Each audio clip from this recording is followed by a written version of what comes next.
Welcome back, ladies and gentlemen, to our continuation of our discussion of World War II. Last time, we talked about the miracle in the Pacific, which was, of course, the period between December 7th, 1941 and June of 1942, which saw the United States surprisingly reverse fortunes and come out in a strategically advantageous position over the Japanese during the beginning parts of World War II for the United States.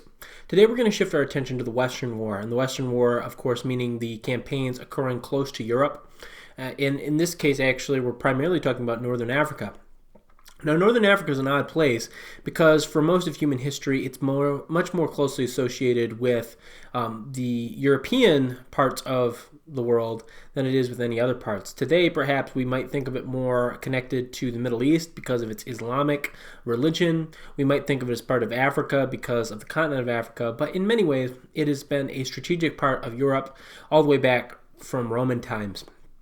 And in many ways, it's going to play that role in World War II as well. European armies are going to fight and die over this piece of territory. Now, in 1942, the summer of 1942, other than that brief Allied victory at Midway, things were looking pretty bleak for the Allies.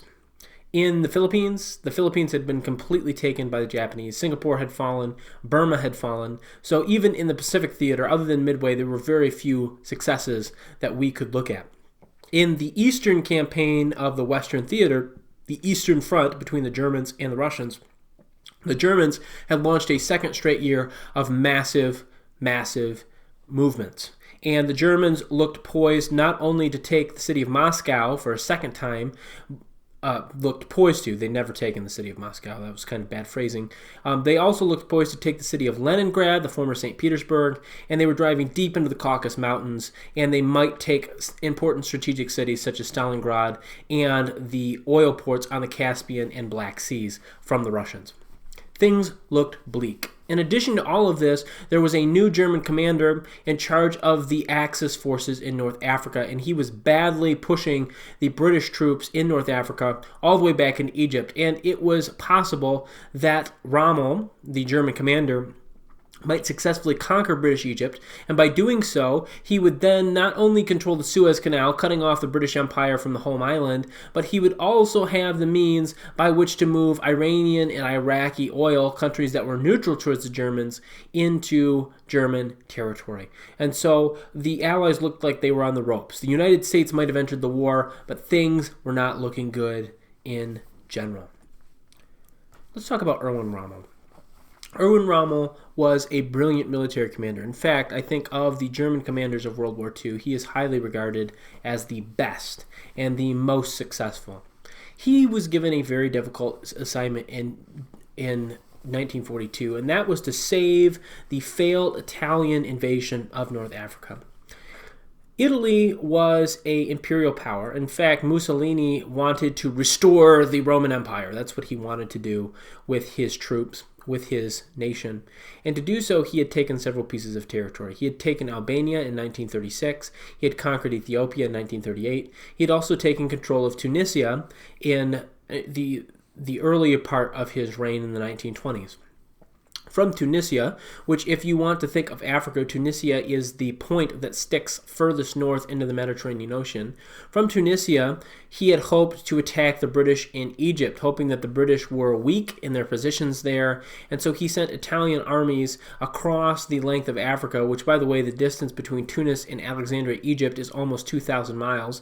He sent Italian armies which were badly beaten by the British. The British realized that Egypt was probably their most strategic piece of territory, and they very, very strongly defended it with hundreds of thousands of troops, especially troops from India, Australia, and New Zealand. Remember that this defense occurred before Australia and New Zealand and British India were under direct attack by the Japanese. The Italian troops were not particularly poor, but their commanders were exceptionally bad at their jobs. And so the Germans, in an attempt to help their allies, sent a contingent of German troops and Erwin Rommel, who had distinguished himself as a tank commander in France, to basically go rescue these guys. And so what Rommel had to do is he had to take a combined German and Italian force, drill them, re-equip them, and send them back into battle against a British force that had badly beaten them. But much to everyone's surprise, including the British, Rommel was able to do just that. This, by the way, proves that Italian troops are not bad. It's Italian commanders that were particularly poor during World War II. Much like the French, the Italians are oftentimes made fun of for how spectacularly bad they are at fighting.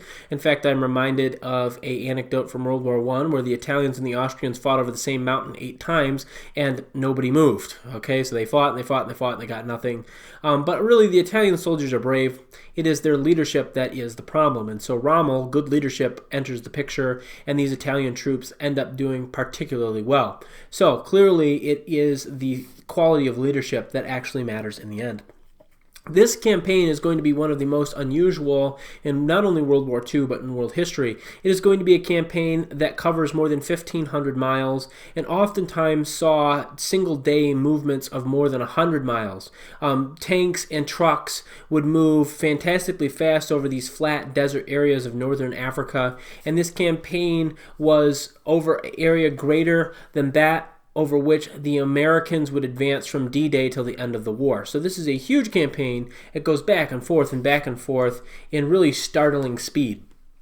North Africa is fairly barren, although it is not the huge desert sand dunes that you might imagine if you're thinking of the Sahara Desert, but it is still not a particularly hospitable place.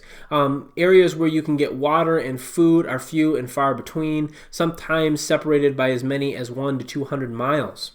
Rommel's innovation, the reason that he was able to defeat the British so handily in the first few months of his campaign is because he decided to disconnect himself from his own supply lines. What does that mean? Well, normally to keep an army operating, you have to have transportation of fuel, weapons, and food from wherever your supply bases are to your army. And Rommel realized that to maintain a supply chain 1,500 miles long would be almost impossible, especially considering the fact that the British Navy patrolled the North African coast and the British Royal Air Force launched attacks from all over the place. So Rommel realized that his supply convoys would be picked off and pretty soon he would be dead in the water. Instead, Rommel decided to attack British supply depots and steal British goods for himself. This has a double benefit of depriving your enemy of their resources while giving yourself resources at no additional cost. And so what Rommel would do is he would relentlessly attack forward. And remember, tanks are big, gas-hungry vehicles. The average tank only had an operational mile of approximately 120 miles, meaning that once you've gone 60 miles, you needed to turn around to go back home, or else you would run out of fuel. Rommel was famous for launching attacks that went more than 100 miles with his tanks. So his tanks literally had to reach their destination or they would stop working. And again and again and again, Rommel would do this successfully. He would surprise the British. He would take trails the British would never have considered usable and would appear behind them, take their supplies, and continue pushing them back and back and back. Rommel won victory after victory, seizing the city of Tobruk, Libya, and soon Rommel was on the doorstep of Alexandria in the city of Cairo.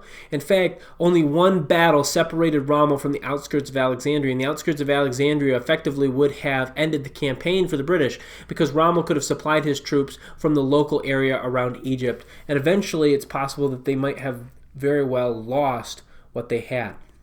Now, the British had sent one of their more talented generals to oppose Rommel in North Africa. His name was Bernard Montgomery. Bernard Montgomery is a controversial figure, to say the least. He emerged after the war as the most important British general. However, he also had a reputation for cantankerousness and for stubbornness. And really, in general, he was just not a pleasant person to be around. Almost every American general that served alongside or under Montgomery during the war had a very poor idea of him. And several times Winston Churchill had to officially apologize to the Americans for statements that Montgomery made. That being said, Montgomery certainly deserves credit in this campaign for his successful generaling. If Rommel represented aggressiveness and speed, Montgomery represented defensiveness and careful planning. Montgomery held his troops back while Rommel stormed across North Africa, attempting to build up a force that was overwhelmingly powerful against Rommel's own forces. And in this, Montgomery was successful. Montgomery eventually was able to build up an army that was almost 10 times the size of Rommel's forces, and he waited for Montgomery at a location that gave the British all of the advantages. This place was called Al Alamein, and Al Alamein was particularly difficult for the Germans. There was two main approaches. Approach number one was a completely open desert flat that would allow British guns to fire on Rommel's tanks for almost 3 miles. And if any German tanks managed to survive this long, Montgomery had his own tanks lined up behind his huge anti-tank guns to destroy what was left of the German armor corps. The other option of attacking at Al Alamein was to go through a narrow canyon, a canyon that both Montgomery and Rommel realized could be used to easily launch ambushes. There wasn't the opportunity to fire on German tanks from as long, but British tanks could hide in these canyons and attack the German tanks as they attempted to move through. Faced with these two options, Rommel attempted to probe both areas and was badly repulsed in both sections. And even had Rommel broken through in force, Montgomery simply had too many troops. Many people have analyzed this battle and they have declared it unwinnable. Unless Montgomery had made a major mistake or Rommel had innovated in a way that no one has predicted, there was simply no way for the Germans to win this battle. And again, Rommel had made his reputation on attacking aggressively. With this one loss, he was forced to return and at least retreat 500 miles to his closest supply bases. Fortunately, he had enough oil to continue his tanks' operation to their destination, but Montgomery had officially ended the threat to Egypt. Never again would Rommel threaten the British position in in Egypt. Although India was threatened too, if the Germans had happened to take Egypt.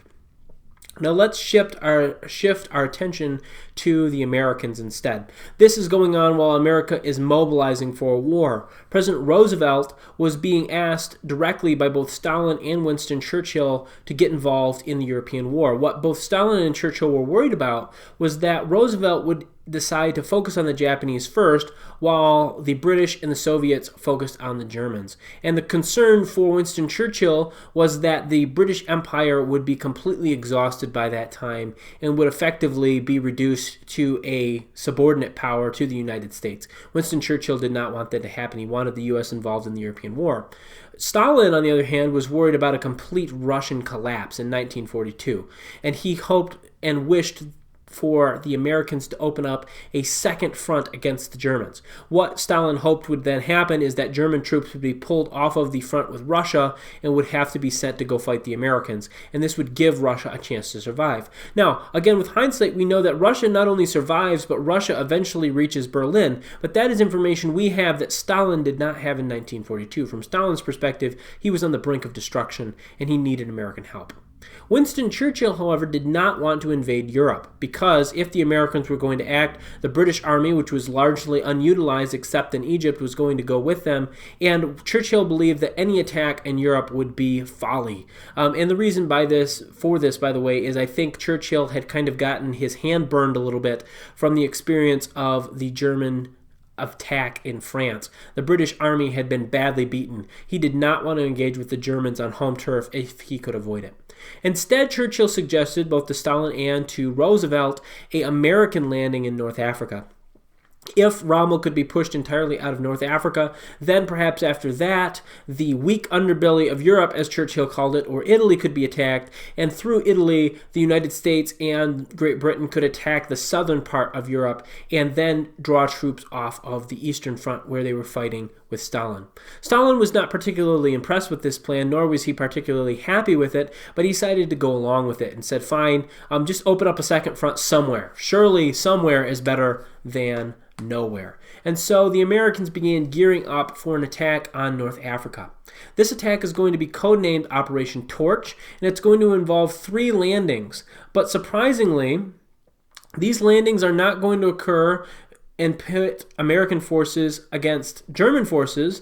They are in fact going to pit Americans against French forces. So if we think back to Northern Africa, if we look up a map before 1939, we will see that a vast majority of Northern Africa is in French hands. The French controlled North Africa, and remember that after the armistice signed between the Germans and the French in 1940, Germany had made France become an Axis power. Remember that we call this rump state of France Vichy France or Vichy France, and this France is a Axis power, opposed to the United States and Great Britain. And so the location that the Americans were going to invade was going to involve fighting against the French. And this is kind of an embarrassing moment in world history. The first real American involvement in the European war is killing French people, not Germans, not Italians, not our enemies, but rather the French, people that in general we were allied with in many ways. Now, the resistance of the French was not particularly good because, as you can imagine, the French didn't really like the Germans that much. So they weren't very motivated to fight for them, to say the least. But still, more than 1,000 French troops were killed in these landings. And so the first American attack on the Axis forces, maybe not exactly the most glorious of attacks, right? They're attacking the French rather than the British, or not the British, wow, the Germans, excuse me. Now, Britain and America hoped that perhaps the French would now switch sides, right? The colonies are captured, and now Vichy France would say, you know what, we are going to oppose Germany, but this is simply not the case for several reasons. Number one, Vichy France did not have the military might to oppose Germany. Germany had occupied the entire northern parts of France, including the city of Paris, and had occupied them with hundreds of thousands of troops and dozens of panzer corps. If Vichy France had attempted to join the Allies, they would have been invaded and destroyed by the Germans in less than a month. So this was simply not an option. Number two, by being collaborators with the Germans, many of the French officials that were in charge really could not afford to switch sides at this point. If they switched sides, they knew they would be court-martialed and put on trial after the war. And by the way, many of them were anyway. So they couldn't switch sides, or else their necks would quite literally be on the line. I will remind you that capital punishment in France was done by the guillotine. So they had a lot to lose if they switched sides. Finally, Vichy France, in many ways, and this deeply embarrasses the French, and they try and hide this very strongly, agreed with Nazi social policy in a number of ways. And the primary way they did this is their hatred of the Jews. France, specifically Vichy France, was one of the most anti-Semitic groups in the entirety of Europe. And in fact, after Poland and Germany, more French Jews died than any other nation in Europe. All right, that is a lot of people that were killed. Approximately 3 million Jews in Poland were killed. Approximately 1 million Jews in Germany were killed. But almost 750,000 Jews were exported from France to the killing fields of Eastern Europe. So Vichy France agreed with the Nazis in that regard. Now, that being said, that doesn't mean that Vichy France was a strong German collaborator. French troops were not everywhere. The French fleet was destroyed by the British. French troops were more likely to surrender than they were to fight against Allied troops. So the French people did not necessarily support the Germans, but the French government certainly did. At least the French government in France. There's also a free French government in London. This is led by a French general by the name of Charles de Gaulle, who was evacuated by the British in 1940. Charles de Gaulle acted as if the Vichy France was simply a German puppet government, which in some ways it was, and he declared that France had never left the battle and was still opposed to the war. And many of the French troops captured in North Africa would eventually go on to become parts of the Free French fighting force, the Free French Army that would assist the Americans in the conquest of France. Now, that being said, Charles de Gaulle is a controversial figure that caused more problems, I think, for the Allies than he actually fixed. But I do want you to realize that there are some French that never bowed to the German will and never participated in those heinous actions, although many people in France did, and that's important to keep in mind. The Americans, with a foothold secure in North Africa, are now poised to attack the Germans in their fortress of Tunisia. By this point, Rommel has retreated all the way to Tunisia, and he's holding off British attacks fairly easily. Again, if Rommel represents aggression and quick action, Bernard Montgomery represents defensiveness and slow action. So it didn't take much to convince Montgomery he couldn't move forward. By the way, this is a characteristic of Montgomery that is going to frustrate American generals to no end, because American generals, much like Rommel, attack first and then figure out what they're going to do. In fact, I'm reminded of a conversation from the first Avengers. Captain America and Tony Stark are on the jet, and Loki is stolen by Thor, and Captain America says, "Wait, Tony, we need a plan." And Iron Man says, "I have a plan, attack." That's kind of the American model. Ironic that Captain America is there too. But the Americans are just attack. We're going to attack. We're going to fight. We're going to see what happens. And then we'll figure things out after that. And Rommel's very similar to that. Montgomery, on the other hand, is very cautious. He wants to think through every possible scenario and what might happen. Oftentimes in war, by the way, the benefit of surprise is so great that it is worthwhile to attack. Now, it's not worthwhile to attack with no plan, but it would be incorrect to say that the Americans had no plans. They simply liked to attack. So the Americans did just this, and unfortunately in this first engagement with the Germans of World War II, the Americans get badly mauled. What Rommel had done is every approach to Tunisia he had set up with a veritable nest of anti-tank guns. These were specifically an 88 centimeter flak gun, or 88 millimeter flak gun, 8.8 centimeters, that ripped through enemy armor incredibly well. In fact, it was so effective at destroying enemy armor that later on this very gun would be mounted inside German tanks, a story that we'll finish with at the end of this lecture. But the first American engagement with Germans was a massacre. More than 100 Sherman tanks were obliterated by these German guns, and the Americans were actually forced to retreat away from the position. Now, the Germans were not in a position to pursue them, but still, this was a devastating first loss by the Americans. The Americans were forced to build up their forces and attack en masse, and still took really serious losses. They also had their first run-in with Montgomery's slowness. They told Montgomery to attack at the same time, and he took more than 2 days to actually get into action, meaning the Americans took much higher casualties than they probably needed to. But eventually, the German forces were forced back inside the capital city of Tunisia, which is called Tunis. I know that's a little bit confusing, and there they are finally bottled up. The American-British forces outnumbered the Germans 15-1. There was no reasonable chance of a German breakout from the city of Tunis. Rommel himself was recalled by Hitler and returned to Germany, crossing the Mediterranean Sea. But unfortunately, Hitler did not order any attempts to evacuate Rommel's men. And this is a great benefit to the Allies, because Rommel's men, there was approximately 250,000 of them left, were the best trained and most disciplined German troops and Italian troops in the entire war. And had those troops been evacuated and placed in, say, northern France, it's very possible that D-Day and the D-Day operations would have failed. And if that had occurred, it's really hard to understand what would happen in World War II. Almost undoubtedly, the Nazis would have lost, but it's possible that Russia would have conquered the entirety of Europe, and that would have vastly changed the future. Now let's talk about something that I like to kind of conclude our lecture, and the reason I want to talk about this is because near the end of the beginning of 1943, when Rommel was evacuated, these weapons were first being used by the Germans, and that is the Panther and Tiger tanks. The Germans are famed for their World War II tank design and their use of tanks. The only way that blitzkrieg was possible, that lightning warfare the Germans are so famous for, was the speed of their tanks. As we've mentioned before, German tanks were capable of speeds between 20 and 30 miles an hour compared to the British Matilda tank, which is what they started the war with, which had a top speed of 11 miles an hour. Now, these German tanks were fast, but they were not particularly well armored for tank-to-tank combat. Other tanks could easily shoot through their armor if they had a good enough weapon, and the Russians demonstrated this time and time again with their T-34 tank in 1941.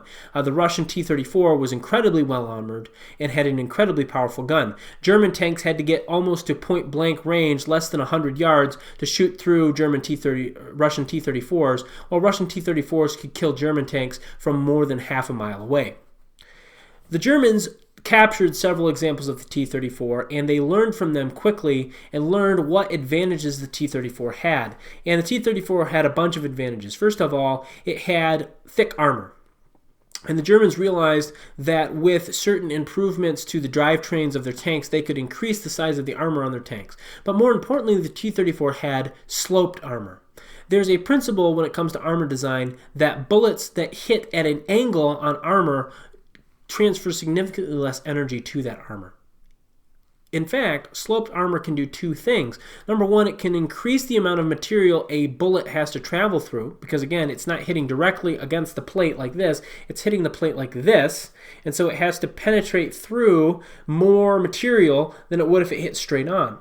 The other thing that sloped armor does is if a bullet hits it at a low enough angle, it actually can skip off the armor plates. So it'll hit the armor plates, transfer a little bit of energy, but then bounce right off and go flying off in another direction. So sloped armor proves very, very effective at deflecting enemy bullets and at really making tanks very survivable. So the first thing the Germans do is they start adding this sloped armor to their own tanks. They also realize to deal with Russian T-34s, they have to significantly increase the firepower of their tanks. So they begin installing those 88 millimeter flak guns in their newest line of tanks, the Panther and the Tiger, and eventually the King Tiger. These guns were so powerful that before Germans had struggled to shoot through Russian armor plating from 100 yards away, the German tanks could now kill Russian tanks at the range of more than a mile. Whereas increased sloped armor on German tanks meant that the Russian tanks couldn't kill German tanks until they got within knife fighting range, which was again about 100 yards. So we have a complete reversal of tank quality between the Germans and the Russians. The American Sherman tank was in a similar situation, except in many ways it was inferior to the T-34. At first it mounted a less powerful gun and it had less good armor, although it was produced in even more numbers than the Russian T-34. The saving grace for the Allies was how unreliable German tanks were. German tanks were incredibly well-designed but complex machines, meaning that in the rigors of combat, parts tended to break down. In Shermans and T-34s, this wasn't a problem. You could jury-rig parts together and get your tank moving again. In German tanks, this often was catastrophic, and many different problems could occur that would strand a tank and keep it in place. And as soon as a tank is in one spot, then you're in serious problems, because even if people can't approach you because your turret still works, people can eventually hit you with massive artillery shells that can blow your tank to smithereens without any chance of you getting away. Once a tank is stopped, it's dead in the water, it is dead. And if the turret stops working, if the turret can't turn, then enemies could come up and drop grenades into the hatches to kill you. So the complexity of German tanks was a major problem. In fact, a study was done. The average Russian tank had approximately 1,000 parts, where the average German tank had approximately 10,000 separate parts. So you can see why this added level of complexity was actually a liability to the Germans in the long run. That's where we're going to end it today. Operation Torch was successful. The Germans were driven out of North Africa, but the Americans now faced a decision. Do we invade Italy or do we invade in France? And they're going to choose to invade in Italy first, and we'll talk about why that did not succeed, and then we'll talk about why instead they chose to invade in France.